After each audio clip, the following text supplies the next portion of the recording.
Hello, everybody, and thank you for tuning in to the Liberty Report. With us today, we have Daniel McAdams, our co-host. Daniel, good to see you this morning. Good morning, Dr. Paul. How are you this morning? Doing fine, doing fine. Good. Take on a few problems. They're still fighting in the Middle East, and I think the Ukrainians killing. are still fighting. Yeah, they're dying. But you know, I think our government's very cautious about this because they need a little fight here and there. It's good for the economy. Yeah, they think so. So they're working on some enemies. You know, we sent a war vessel, you know, up against you know, the Chinese Straits and aggravating people over there, and seeing if the Taiwanese want to be in a war, which they don't, and we shouldn't be. I see no reason why we're provoking for the next one. We have enough to do to get rid of all this unnecessary killing. But every once in a while we find an article and find out that there's other people getting sick and tired of this too. Yeah. And this is very good. But the headline that we got here is an indication that we have a job cut out for ourselves. The headline is, "Our job is to flatten Gaza. No one will stop us." Who's saying this? Yeah. Probably somebody from Israel or something like that. Flatten Gaza. And, you know, that means that you talk about closing a door, but locking a door. And even though the fighting has been going on for a long time, there was always this hope that they would talk to each other, but now it's worse than ever. But the one side blames 100% on the other side, and vice versa. But it happens that not enough people realize that we have a lot of influence there. They say, "Oh, how could we have influence? I mean, these people hate each other, and they're going to keep fighting." Yeah, but what would it have been like if we had not been involved in the Middle East since World War II, or in the last 10 years? What would it be like in Ukraine and these different places? And I think it would be a lot different. I think things would be better off, because what I reject is this whole notion that we should be the policemen on the world. And you know, the Hawks aren't bashful about using that term. Yeah, they like it. You know, we should be the policemen of the world.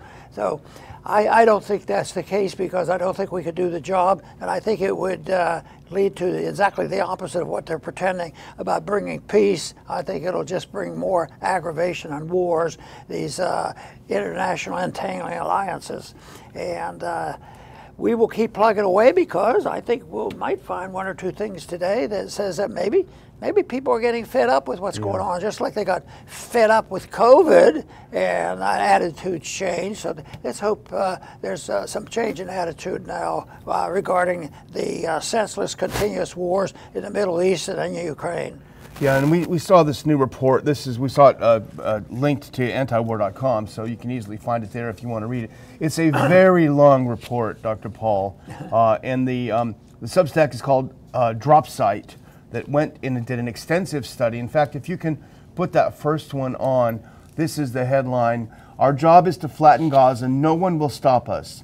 Inside one Israeli battalion's year-long mission of destruction." So this was an investigation into the 749th Combat Engineering Battalion's mission to destroy all the symbols of Gaza's future. And what they did, Dr. Paul, is they went into the social media posts of every single member of this battalion and did a kind of collection of what they were doing and what they were saying at the time, and it provides a real snapshot. Well, obviously, there's a lot of bravado when you're in war, and people say things when they're hyped up and hopped up on God knows what. However, taken together, now this is a lengthy report, we're only going to touch on a couple of entries, but taken together, it shows an intent not to simply win the war, but as they say, flatten Gaza. Now go to the next one on. This is what it's all about. Journalists Eunice Tirawi and Sami Vanderlip have managed to find and archive all the Instagram stories and daily posts shared by the soldiers of one key unit, Israel 749. They've mapped out the structure of the unit and identified the individual soldiers and officers involved, along with their various roles in operations. They've tracked the activities of each company in the battalion, including what they were doing, when and where, as the force shred their way through Gaza. The mission is nothing less than a systematic, concerted, and deliberate effort to erase the intellectual, cultural, and social future of the Palestinian people. So this is basically what the report was about, and there are plenty of entries in it. I just picked out a couple. If you can put that next one on. And it's definitely worth reading this if you have time. It's very lengthy. This is taken from December 2023. Blowing up the Al-Azhar University. I think we covered this at the time, Dr. Paul, when they did this. In December of 23, Company A of the 749 Battalion was tasked with rigging up the South Gaza City campus of the Al-Azhar University with explosives and detonating them, reducing Gaza's second largest university to rubble. And here's a quote from the social media of one of the soldiers. On Shabbat, we loaded the mines and I signed off on the shipment with a modification due to the sanctity of Shabbat. First Master Sergeant David Zoldan, the operational officer of Company A of Israel's 749th Battalion, wrote on Facebook on December 20th. Here's another quote from him. A few days later, we assembled them and booby-trapped one of Gaza's symbols of the future, Al-Azhar University, in the northern part of the city, and blew it up. It's interesting that he mentions, it wasn't, we did it because there's terrorists there or anything. We did it to erase a symbol of any future for them. Yeah, and that's philosophic, and that is more dangerous than just a border dispute. I mean, they believe they have to do it. And that paragraph that you read, I think, is very, very revealing about the mission and the whole thing that they have to do. And they concluded that statement. They added accurately, "No one will stop us." Yeah. And I got to thinking, I don't want to be that emphatic. I'm afraid he's right. In writing this, but I'd like to have added for now because nothing is forever. But sometimes there are things that go on a long, long time, and I think a lot could be done. But it's something that we'll be talking about today, is shifting attitudes and not pretending that like in the Middle East, it's Palestinians against Israel. Yeah. It's more complicated than that, and there's religious issues involved. But the big one is entangling alliances all the way back to the United Nations and how NATO and different parts of the world aggravate things. And those things can be changed. If you eliminate, which might come about automatically, is if you eliminate our dollars and our special interests in the military-industrial complex, maybe this will make a possibility that somebody will stop this nonsense. Yeah. Maybe they'll want. Well, we've already pointed they're running out of cannon fodder. Yeah. They can't get anybody to go and commit suicide, joining up and fighting in these battles. Yes. Well, let's look at a couple more entries into this study they did. Go to the next one if you can. So on the same, now this we're cutting into the middle. This is just another entry. On the same day, Master Sergeant Ori Fadida, a team officer in the battalion who participated in the operation, posted a video to his Instagram story, captioning it, quote, "We won't leave a single mouth breathing on the face of the earth. We are done with this neighborhood." It's a particular neighborhood in Gaza. Now go to the next one. What I wonder is, how is Instagram not taking these down? You can't even say, don't wear a mask without getting taken down. But anyway, so here's another one. Earlier on December 3rd, Fadida posted a video on his Instagram story depicting the detonation of a home in the Shuya neighborhood. I can't pronounce, I'm sorry. He commented, quote, "House by house, street by street, neighborhood by neighborhood, everything will be erased from you until nothing remains of you." And they'll do one last one, September 24th, if you can go to the next one. This is in South Gaza City. In September, the 749th Battalion was brought back into Gaza, this time mainly positioned in South Gaza City, where the Israeli military had been engaged in a project of rampant destruction and depopulation. Quote, "Our job is to flatten Gaza," read the caption on a video posted by a soldier in the D9 Company in September and later uploaded to the official D9 Company's own Instagram page. In the video, the unit is in the process of bulldozing several homes in the neighborhood of Zaytown. The company comment on the post reads, "No one will stop us." Now that's either an incredibly ill-disciplined military or something is going on here. But it definitely seems, if I was a prosecutor, not that we're fans of international tribunals in any way, shape, or form, but they've kind of condemned themselves. They're just right out there. Look. Well, and I think that's part of what's going to happen. This stuff, you know, just like in this presidential election, they think, oh, I got the goods, I'll destroy my opponent. And the people have wised up. It's all negative. They blow it off. They say, just another content lie. Yeah, and we don't believe it. So they undo what they're trying to do. But I think there's, you know, the people know this exists, and there's going to be a lot of killing. But instead of saying we are going to flatten and kill everybody, it doesn't happen. You know, somebody's going to maintain, you know, the resistance, and we'll run out of money. I wish we would run out of, you know, ridiculous foreign policy and start talking about non-intervention and save our money and save our kids.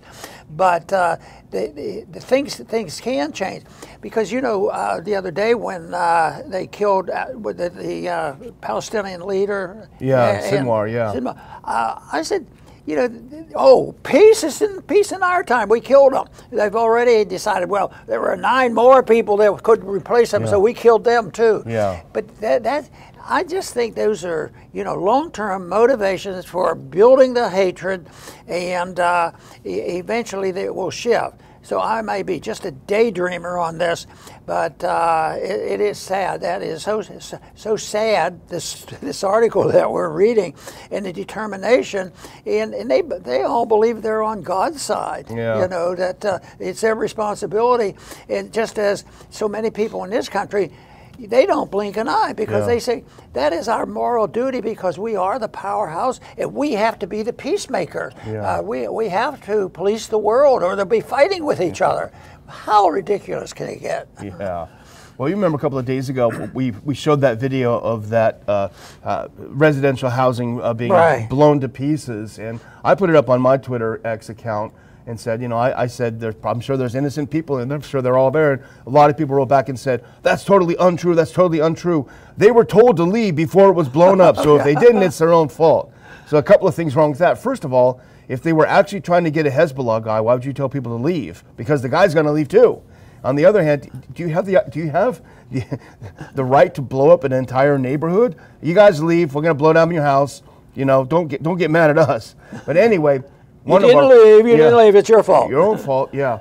So, but thankfully, there is one person in the House side with some courage, and that's our good friend. And he put up this, he retweeted the blowing up this housing complex yesterday, and here's his remarks. And he hits the exact right note. He's not anti-Israel, he's not pro-Israel, he's not anti-Palestine, he's not pro-Palestine. He has the right post. If you put this, the right perspective, if you put this up, he makes an absolutely great point. He said, if Israel insists on destroying civilian targets in Lebanon, let them buy and build their own weapons. American taxpayers should not be funding this. Absolutely. And it went all over Twitter. I think he's got 5 million views of this statement. And it's very simple. You know, truth is not complicated. It's not complicated. Here it is. Two lines, 3 lines, and he answered the question. And yet there's not very many people will go along with it, because, you know, over our history, and I'm afraid it continues, is people who challenge, you know, the military establishment, they can get into trouble. And just think of the Kennedy family and others, Martin Luther King and all. When you challenge the militarism, that you can get into big trouble.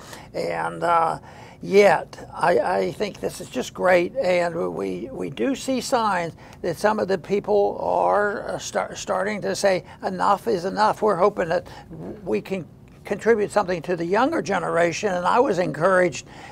You know, when I think about it, I spent a lot of time and talked to a lot of young people during the campaigns, presidential campaigns, and I don't think I ever got anybody standing up and giving me grief. Yeah. and you know, my foreign policy, our foreign policy, the Constitution's foreign policy is to mind our own business and avoid this time of stuff.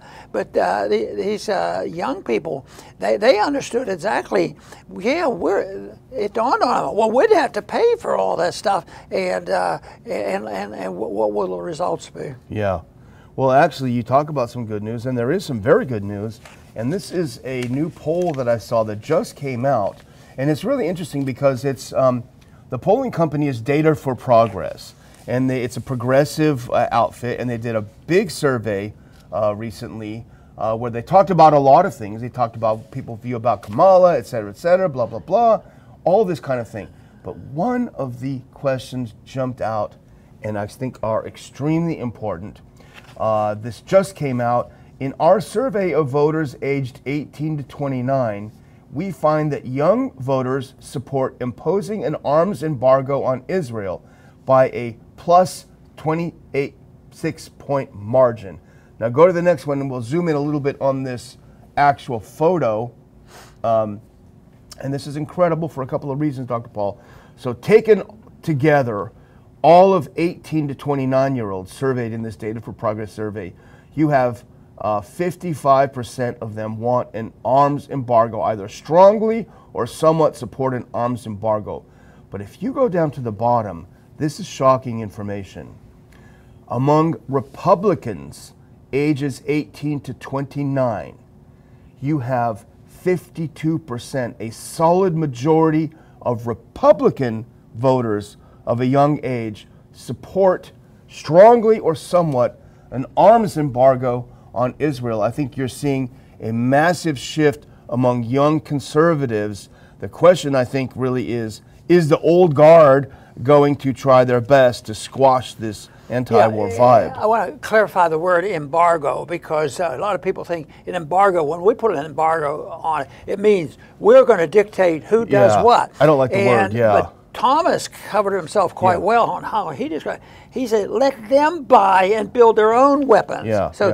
It's our embargo. It's our position. It's our taxpayers' money. It's our military personnel. And you're absolutely right. That I think is a difference. But it's not that we want to impose the embargo if they want to go out and gamble with somebody else. But who's going to step forward? Who has weapons left? You're right. That's an unfortunate word choice, and we wouldn't support an embargo. They can buy them from Tanzania if they want to, but just not from us. And that goes. I think that's always been your position. If I'm not, I know it is actually. But it's not just Israel. No one should be able to buy our weapons. We should develop weapons to protect the U.S. We shouldn't socialize the cost of developing weapon systems and then privatize the profits of selling them overseas. And at the beginning, when I started thinking about this, I don't know how you do it. If somebody's making rifles in our country, are you going to say that they can't sell them to a foreigner?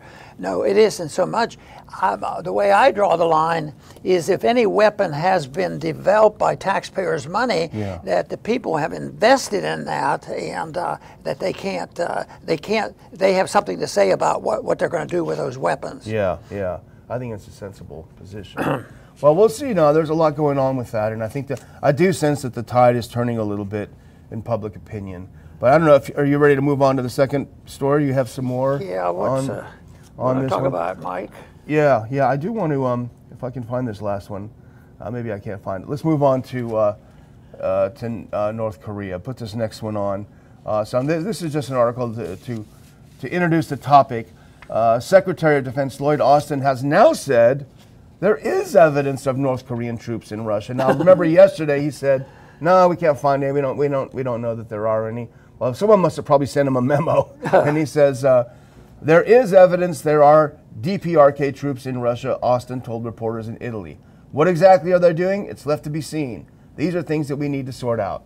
So that's the tee-up. Well, U.S. Rep. Mike Turner was not happy at all about this, Dr. Paul. And we don't know if there are troops there. We don't know what they're doing. But, and Mike Turner, who is he? He's just some guy from Ohio? No, he's very powerful. He's the chairman of the House Intelligence Committee, and I think he's on HASC, the Armed Services, and I think he's on GOP reform.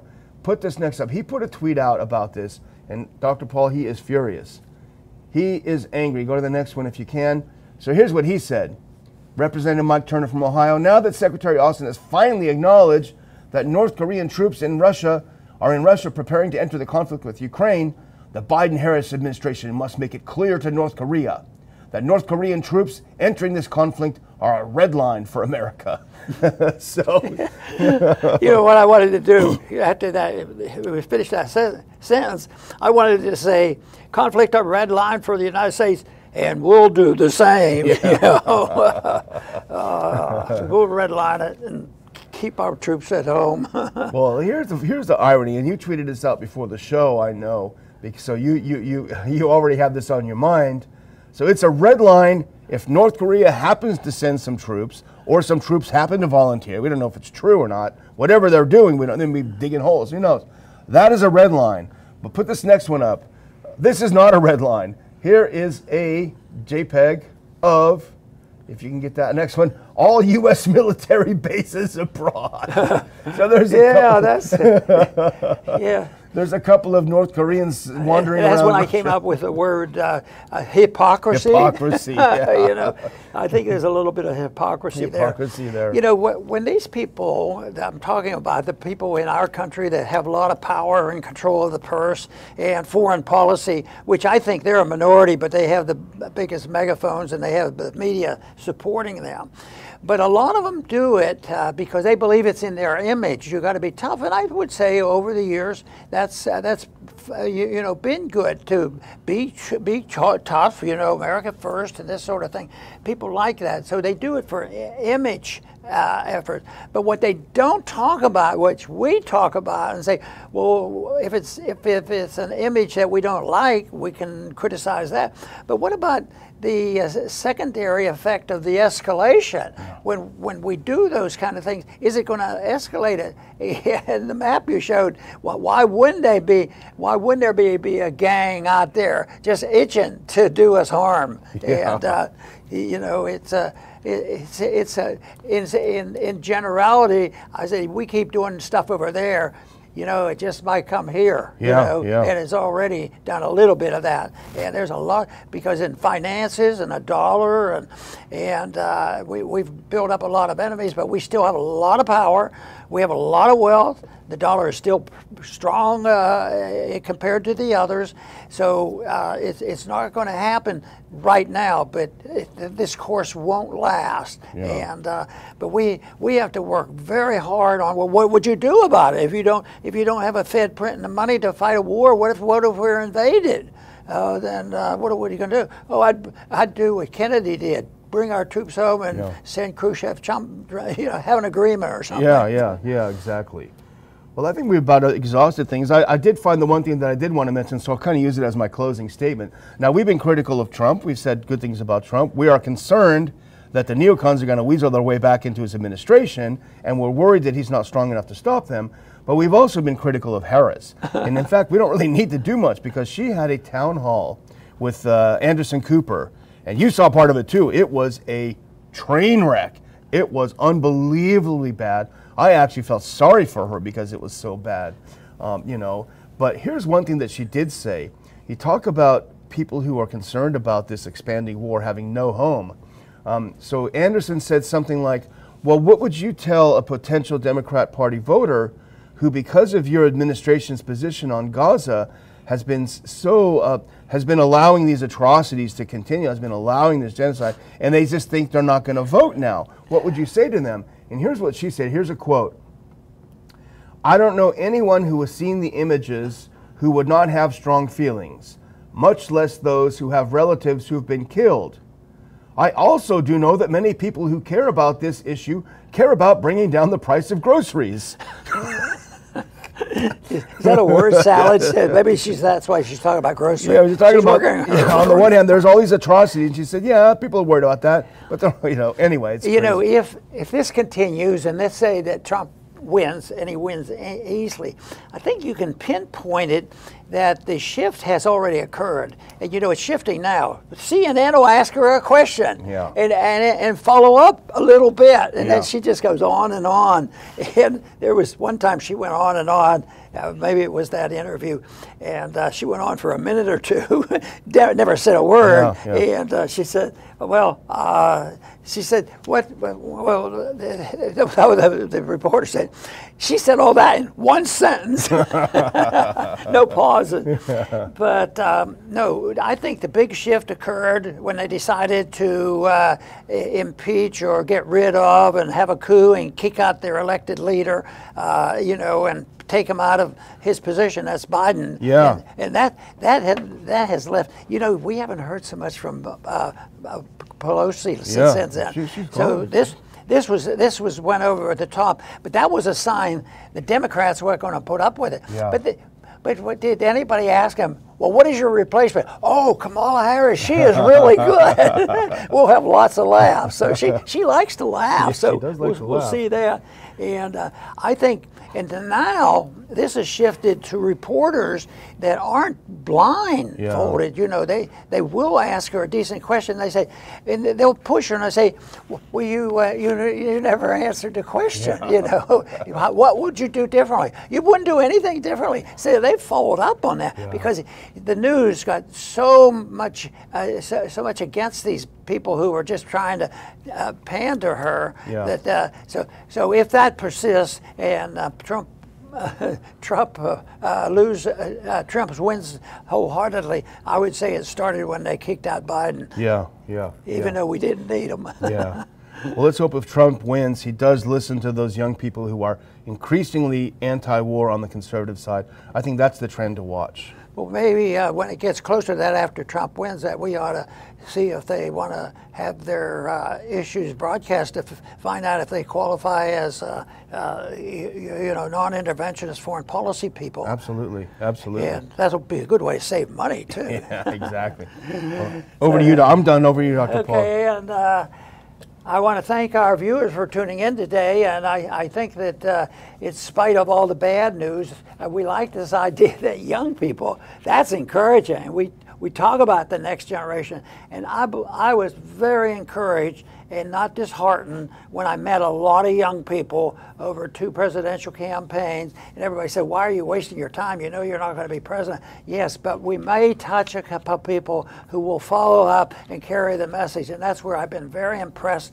with how many young people have. And now the fact that people, even young in high school or college now, are thinking in terms of not automatically supporting all the wars and all the spending. So we need to thank all the people who have accepted that position and put in an effort. I would often say in my speeches that if a light bulb goes on and you say, yes, we think that that position of non-intervention, mind our own business, is a good position. So if that is the case, if you come away saying, I understand what it means now, how important it is, I think you have an obligation. You say, are you going to hide it? You don't have to do it, of course, but I think morally and individually, if you have latched on to an idea that you are convinced and you can present this in a way that is non-offensive, I think you have an obligation. But the one thing Leonard Reed always said and influenced me, he says the one thing is, if you're well informed on an issue like non-intervention in foreign policy, believe me, if it's for peace and prosperity and saving lives, people will finally wake up and seek you out and say, hey, will you talk to us about that? And that's what's so encouraging with so many young people now talking about a sensible foreign policy. I want to thank everybody for tuning in today to the Liberty Report. Please come back soon.